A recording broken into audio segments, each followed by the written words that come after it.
Oke, bismillah. Assalamualaikum warahmatullahi wabarakatuh. Bismillahirrahmanirrahim. Alhamdulillahi rabbil alamin. Wa bihi nasta'inu ala umurid dunya waddin.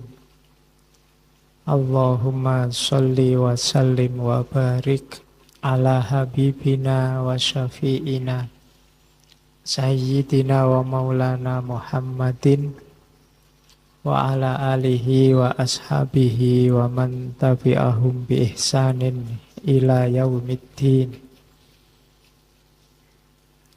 Bismillah.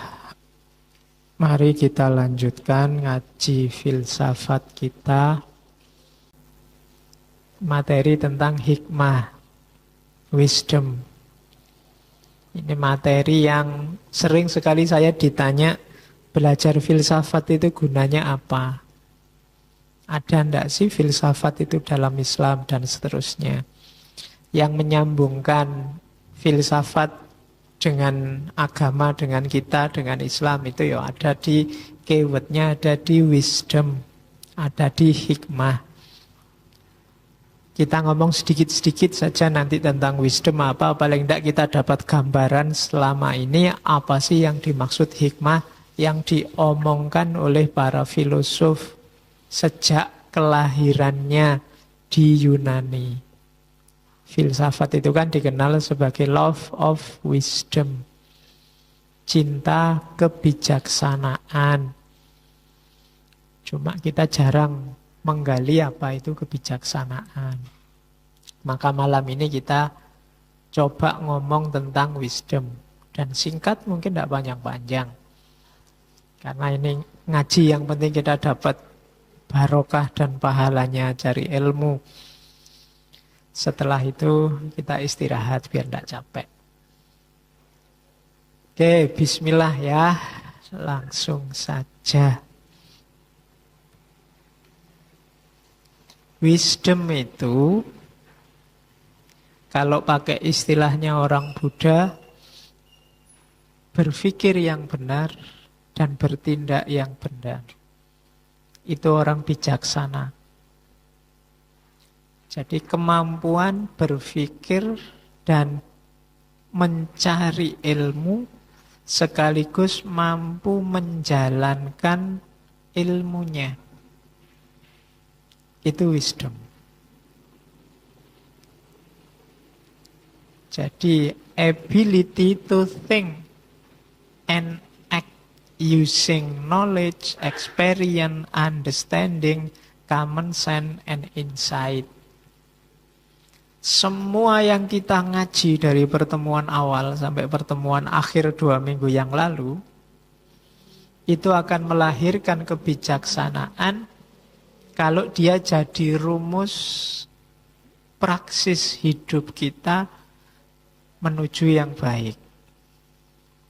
Jadi wisdom itu orangnya mampu mikir dan mampu bertindak. Ya, kalau level-level kita biasanya masih ability to think. Mau bertindak itu susah. Nanti yang sudah sepuh-sepuh, yang belum sempat mengejar banyak pengetahuan, itu biasanya dapat hikmah dari pengalaman. Otomatis. Makanya di situ ada insight, ada common sense, ada experience, ada understanding. Jadi bahannya pengetahuan itu banyak, tidak cuma dari kita ngaji kayak gini atau baca kitab. Tapi dia melahirkan hikmah, melahirkan kebijaksanaan kalau muncul dalam act, muncul dalam tindakan. Kalau di filsafat Yunani tipenya 2. Yang pertama phronesis, yang kedua sophia. Selama ini kita kenalnya sophia. Yang kebijaksanaan transendental, yang berpikir abstrak, metafisik, itu dekat ke sophia. Ada satu lagi namanya phronesis. Phronesis itu tadi, Kalau ada orang ngomong ilmu dan amal, itu phronesis. Jadi pengetahuan yang nyambung dengan praksis hidup kita sehari-hari. Itu namanya phronesis. Jadi orang bijaksana itu mirip kayak orang Jawa. Ilmu itu kelakone kanthi laku. Kelakon itu berarti ya beneran kita disebut orang berilmu. Kalau bahasa Yunani berarti kita serius disebut orang bijaksana kalau pengetahuan dan tindakan kita nyambung. Hari ini kan kita lihat di TV itu banyak orang pinter-pinter, ya dokter, ya profesor, ya anggota DPR. Tapi ilmunya sama kelakuannya tidak nyambung. Yang diomongkan mungkin mulia semua, tapi yang dilakukan bisa kebalikannya. Saya seminggu libur itu, tak ingat-ingat di media itu, beritanya itu, berita hampir semua tidak bijaksana. Ada kasus tiang listrik lah, ya kan? Ono kasus hidung pesek lah. Ada kasus, ya kan? Itu bukan berarti mungkin dasar pengetahuannya apik kabeh, semua benar. Cuma ada tidak pasnya. Tidak pas ini loh yang disebut tidak bijaksana. Kurang wisdom, kurang hikmah. Jadi maka kuncinya belajar filsafat itu harus dia melahirkan hikmah. Kesesuaian antara think dan act. Pemikiran dan tindakan. Terus, mungkin jarang ada yang tahu bahwa istilah sapiens itu sinonim dengan istilah Sophia. Makanya manusia itu disebut Homo sapiens. Ini tak ceritani sebentar ya sejarahnya alam semesta manusia itu. Alam semesta ini kalau versi barat diawali dari namanya Big Bang. Big Bang itu sekitar 13-14 miliar tahun yang lalu. Tidak usah dibayangkan kalau uang kayak gimana itu. Pokoknya suwi banget. Terjadi Big Bang. Gara-gara Big Bang ini nanti ada lahir materi, energi, ruang, dan waktu. Kalau ilmu itu melahirkan ilmu fisika. Jadi sekitar 14 miliar tahun yang lalu. 300 tahun setelah itu lahir atom, molekul. Atom molekul itu ketika materi sama energi kawin. Nggak usah tanya penghulunya siapa. Jadi bersenyawa. Ketika nanti melahirkan atom. Materi sama energi. Nanti gabungan dari atom lahir molekul. Itu sekitar 300 tahun setelah itu. Dan ini panjang sampai sekitar 3,5 miliar tahun. Kalau yang atom molekul tadi, kalau ilmu namanya ilmu kimia. Yang mempelajari. Sampai 3,5 miliar tahun ke belakang itu muncul namanya organisme. Organisme itu ketika tadi molekul-molekul bersenyawa lagi, kawin lagi, terus strukturnya jadi kompleks. Muncul macam-macam makhluk hidup, muncul macam-macam organisme.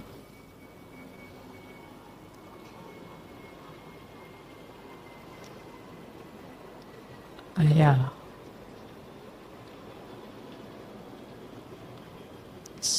Sampai sekitar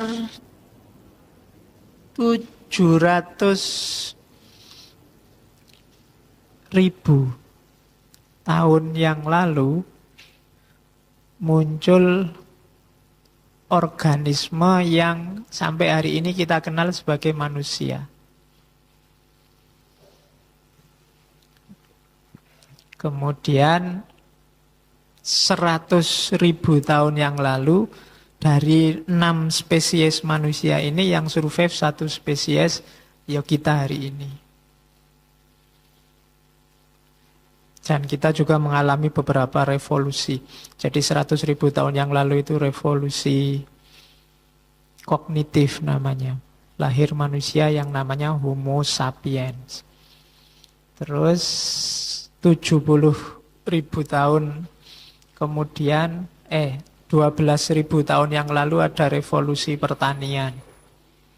500 tahun yang lalu ada revolusi industri. Itulah manusia, sapiens. Jadi Sofia yang itu kebijaksanaan itu sinonim dengan sapien. Jadi hidup kita itu betapa kecilnya kita. Sejak 14 miliar tahun yang lalu. Usia kita paling berapa puluh tahun. Makanya ndak usah kemaki. Ya kita itu kecil. Sak pinter-pinternya kita, sak dahsyat apapun yang namanya manusia, dia kecil. Jadi itu sapiens. Jadi makanya manusia disebut Homo sapiens. Sapien itu sinonim dengan wisdom. Nanti ada pandangan bahwa hidup ini, cirinya manusia itu sebenarnya ya ada di wisdom itu. Itu kan ada tokoh biologi Carolus Linnaeus yang bilang bahwa the dominant feature of human was wisdom. Jadi feature, apa feature itu? Wajahnya, karakter utama, tampilan utama yang membedakan manusia dengan semua makhluk yang lain itu wisdom. Maka yang belum menemukan wisdom, kemanusiaannya belum utuh. Belum jadi manusia. Kalau filsafat itu cinta wisdom, cinta kebijaksanaan, itu sebenarnya kita belajar filsafat itu belajar jadi manusia yang benar. Jadi ndak ribet. Bukan sesuatu yang, kan selama ini belajar filsafat itu rasanya elit luar biasa. Pokoknya ngerti filsafat itu kayak keren banget. Kayak gaya ngono kan, bayanganmu ngono. Ndak, sebenarnya sederhana. Belajar filsafat itu belajar jadi manusia. Bagian apanya? Karakter utamanya. Yaitu aspek sapiensnya, wisdomnya. Biar manusia itu berpikir yang benar dan bertindak yang benar. Jadi itu nyawa tujuannya filsafat. Ya tak tambahi ayat kalau tidak percaya. Ya wes. Boleh kan sekarang gitu, kalau tidak ono ayatnya kamu nanti dituduh bikin-bikin. Ini dari Allah loh, bukan dari saya. Ya, banyak sekali orang bilang kalimat Qurannya mana, hadisnya mana. Iya, Quran dan hadis pasti baik dan pasti benar. Cuma kita yang membaca Quran, memahami hadis itu tidak pasti baik dan tidak pasti benar. Itu yang sering orang miss. Seolah-olah begitu saya punya rujukan Quran hadis, aku mesti benar. Belum. Karena kita manusia, kita bisa salah, bisa keliru. Loh apa enggak boleh Pak pedoman Quran hadis? Ya boleh. Bahkan wajib dan harus. Karena kita punya keterbatasan-keterbatasan. Cuma pemahaman kita bisa keliru. Kan itu rumusnya. Makanya enggak sah gaya. Kan kuncinya di situ. Kalau di Quran ada afahasibtum amnama khalaqnakum abatha wa annakum ilaina la turja'un. Itu tadi sejarah penciptaan yang saya ceritakan 14 miliar yang lalu itu pasti kejadiannya tidak kebetulan. Katanya Allah, mbok anggap afahasibtum itu bahasa Indonesianya. Apa kamu anggap kami ciptakan kalian itu abasa, iseng aja main-main. Tadi dari atom, molekul, organisme, terus yang menang cuma manusia. Ini skenario ini kan Yon, bukan main-main. Pasti ada tujuannya. Tujuannya apa? Wa annakum ilaina la turja'un. Kamu nanti kembali padaku lagi. Jalannya jadi manusia yang baik. Itu maunya Al-Quran. Nah, kalau yang hikmah ini, wadhkuru nikmatallahi alaikum wa ma anzala alaikum minal kitabi wal hikmah. Jadi Al-Quran ngomongnya, ingatlah nikmat Allah pada kalian dan apa yang diturunkan oleh Allah dalam bentuk kitab wal hikmah. Jadi kita punya dua pedoman, tidak cuma yang tertulis yang namanya kitab, Quran, hadis, tapi juga ada hikmah. Jadi Al-Quran juga nyuruh kita mikir, belajar jadi manusia yang baik lewat jalur hikmah. Dari Alkitab wal hikmah itu kita ya'idzukum bih. Ya'idzukum bih itu yuk kita ambil nasihat banyak-banyak. Ya kalau hikmah itu sinonimnya falsafah, ya berarti kita ambil nasihat dari Sokrates, tidak masalah. Dari Plato, tidak masalah. Dari Nietzsche juga tidak masalah. Wong ngambil nasihat itu kan berarti ngambil yang baik-baik. Dari Alkitab juga tidak masalah, pasti. Jadi ada dua yang diberikan oleh Allah pada kita dan termasuk nikmatnya dan kita disuruh bersyukur. Alkitab wal hikmah. Jadi ngaji filsafat ini termasuk bentuk syukur kita. Kita menggali hikmah. Oke, terus. Ini juga, ini tegas malahan ayatnya. Yu'til hikmata mayyasha wa mayyu'tal hikmata faqad utiya khairon katsira. Jadi Allah ngasih hikmah pada siapa yang dikehendaki. Jadi kalau sudah belajar filsafat berseri-seri sampai ratusan nggak paham-paham, belum dikehendaki oleh Allah. Karena Allah yang ngasih. Wa mayyu'tal hikmata faqad utiya khairan katsira. Kalau paham, alhamdulillah, berarti kita dikasih kebaikan yang banyak oleh Allah. Itu Quran loh yang ngomong, bukan saya.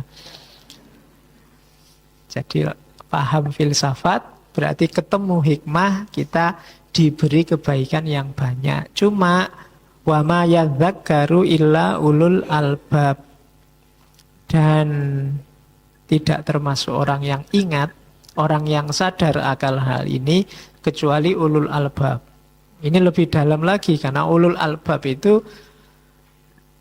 mata batinnya. Jadi orang yang ngerti ini tidak cuma orang yang cerdas pikirannya, tapi yang mata batinnya terbuka, yang sadar. Jadi orang yang mau belajar hikmah itu berarti dia ulul albab. Jadi kan ada ulil absor, nggak ada abdalahnya. Terus ada ulul albab. Kalau absor itu urusan fisik mata. Nanti ada ulin nuha, urusan kecerdasan pikiran. Ada ulul albab, kecerdasan batin. Jadi berarti apa? Pendekatan kita pada hikmah membutuhkan keterbukaan hati. Dan bagi banyak orang, orang itu terbuka hatinya kalau dapat hidayah dari Allah. Jadi kita mau belajar filsafat itu bagian dari sudah dapat hidayah dari Allah. Ada orang yang membacanya kebalik. Kamu belajar filsafat ya, tak doakan semoga dapat hidayah. Lo ndak mau belajar filsafat itu berarti kita diberi kebaikan oleh Allah banyak sekali dan bagian dari hidayahnya Allah pada kita. Kemarin ada yang tanya, Pak, tapi kan kayak Ghazali itu Pak, belajar filsafat lama terus ditinggal masuk ke sufi. Berarti ya daripada gitu sufi aja Bapak. Loh iya enggak apa-apa, cuma untuk sampai ke terminalnya Ghazali itu kamu harus lewat terminal filsafat dulu. Kalau kamu jujuk di sana, bisa jadi kamu belajar sufi tapi tidak dalam, tidak wisdom. Oke. Wisdom itu kan tadi pengetahuannya benar, perilakunya benar, dan pas ruang dan waktunya. Oke, kalau itu definisi dari para filosof Muslim. Ada Al-Amiri, ada Al-Kindi, ada Ibnu Sina. Kalau Al-Amiri ya, hikmah itu sumbernya dari Allah. Saya selalu bilang tugas kita cuma belajar. Dapat atau tidak kuncinya Allah. Jadi ayo kita belajar aja. Kalau katanya Al-Amiri, kalau dalam Al-Quran contoh lambang hikmah itu Luqmanul Hakim. Ada buku yang cerita bahwa Luqman Hakim itu kalau dalam Al-Quran nama lain dari Sokrates. Cariin ya bukunya. Yang nulis kelihatannya aslinya dari Malaysia, cuma jadi dosen di Unibrau, Malang. Jadi Luqman Hakim itu aslinya Sokrates itu. Cuma Luqman itu bukan nama, tapi julukan. Sama kayak Al-Hakim. Al-Hakim juga julukan. Luqman itu kalau bahasa Arab artinya dari kata-kata lakoma yalkomu. Lakoma yalkomu itu menelan. Atau orang Luqman itu tertelan. Atau dipaksa menelan. Dan Sokrates digelari orang yang tertelan, dipaksa menelan. Karena akhir hidupnya dia dipaksa menelan racun. Dan nanti ada di buku itu agak tebal. Kalau ada yang mau e-booknya bisa cariin di Google Book. Ya urunan tuku lah. Kasihan yang nulis kalau kamu cuma copy paste. Argumennya panjang. Jadi Luqman Hakim itu kalau di buku itu digambarkan seorang awalnya budak dan kulitnya hitam. Memang wajahnya jelek, kan memang di banyak cerita Sokrates itu digambarkan memang jelek, perutnya gendut. Tapi dan di situ di compare pakai ayat banyak juga, ayat-ayat terus pikirannya Sokrates dan ada miripnya. Ya silahkan dicari. Kalau saya punya, cuma kamu nggak tak suruh ngopi, beliau aja. Oke, terus Al-Kindi. Kalau Al-Kindi sama. Kalau kita mendefinisikan filsafat itu love of wisdom, cinta kebijaksanaan, ya diterjemahkan dalam bahasa Arab oleh Al-Kindi, filsafat itu hubbul hikmah. Kalau pakai bahasa Arab kan rasanya luweh islami. Jadi kalau kamu filsafat itu apa? Love of wisdom. Oh, barat sekuler itu. Kasih yang Islam kalau itu. Falsafah itu hubbul hikmah. Cinta pada kebijaksanaan. Bijaksana itu kan melampaui sekedar pengetahuan kayak tadi, tidak cuma knowledge, tapi juga act, jadi perilaku yang cocok dengan pengetahuannya. Kalau Ibnu Sina lebih panjang, lebih dalam, harus dipikir definisinya. Istiqmalun nafsil insaniyah bitasawuril umur wat tasdik bil haqaiq an-nadhariyah wal amaliyah ala qadri taqatil insan. Jadi kita definisikan per kalimat ya. Yang pertama, hikmah itu kesempurnaan jiwa manusia tatkala berhasil menangkap makna. Kalimat yang pertama itu menunjukkan hasilnya. Orang yang belajar filsafat, jiwanya akan sempurna. Jalannya untuk jiwa sempurna apa?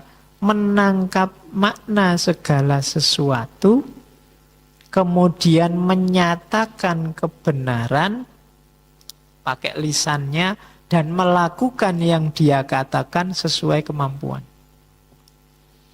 Berarti filosof itu orang yang jiwanya sempurna. Dan jiwanya sempurna karena apa? Karena dia tahu kebenaran, Yang diomongkan juga atas dasar kebenaran yang sudah dia tahu, dan yang dia lakukan cocok dengan yang dia omongkan sesuai kekuatan dan kapasitasnya. Itulah filosof dalam definisinya Ibnu Sina. Jadi dari aspek teori, hikmah itu ternyata luar biasa untuk tujuan kita sebagai sapiens, manusia cerdas. Terus, kalau ini dari Lisanul Arab, mirip-mirip saja, memahami segala yang baik dan menguasai segala yang baik. Menguasai itu berarti ya diomongkan, ya dijalankan. Ibnu Qayyim juga begitu, melakukan sesuatu dengan cara yang seharusnya, di waktu yang seharusnya. Ini yang dekat kayak definisinya bahasa Indonesia. Bijaksana itu tepat ruang dan waktu dan caranya. Banyak hal baik, realistis, tapi tidak cocok ruang, waktu, dan caranya. Maunya mengingatkan, jadinya menyakiti. Yang diomongkan kebenaran, tapi minus kebijaksanaan. Kenapa? Hasilnya malah kontraproduktif. Jadi apa-apa itu harus pas caranya, ruangnya, dan waktunya. Ya banyak, saya sering ngasih ilustrasi, barang baik itu kalau cara, ruang, dan waktunya tidak pas jadi jelek. Membantu teman itu bagus, tapi waktu ujian akhir jelek. Ya kan? Oke. Peduli dengan teman itu bagus, tapi terlalu peduli jadi jelek. Kita menyebutnya kepo. Nah, itu kan jelek. Tapi peduli bagus. Ingin tahu kondisi teman bagus. Tapi kalau keterlaluan jadinya jelek. Lu mau ngaji ini aja kan bagus. Tapi ketika dia caranya jelek, ruangnya ndak pas, metodenya ndak pas, jadinya ndak bijaksana, hasilnya bisa kontraproduktif. Misalnya, yuk ngajinya kita ganti ya waktunya yang semua orang bisa. Ini kan masih, kalau sore gini banyak yang sibuk. Kita ganti jam 1 malam ya ngajinya misalnya. Kan nanti banyak yang longgar. Itu ruangnya ndak pas, hasilnya jelek pasti. Jadi, atau ruangnya ndak pas. Yuk kita ngajinya sekali-sekali jangan di masjid lah, ndak seru. Kita pindah ngajine ning ndilah kono, di mall apa ayo di Ambarukmo kita bikin ngaji kayak gini misal. Kamu mesti ndak konsen, wong di masjid aja hening kayak gini kamu ndak paham-paham apa mana ning mall. Ya kan kamu lagi enak-enak ngaji terus keliwar-keliwar SPG-nya, kamu mesti nggak jadi lihat slide-nya. Mesti kamu tolah-toleh kiri kanan. Itu hikmah. Jadi segala sesuatu harus pas ruang dan waktunya.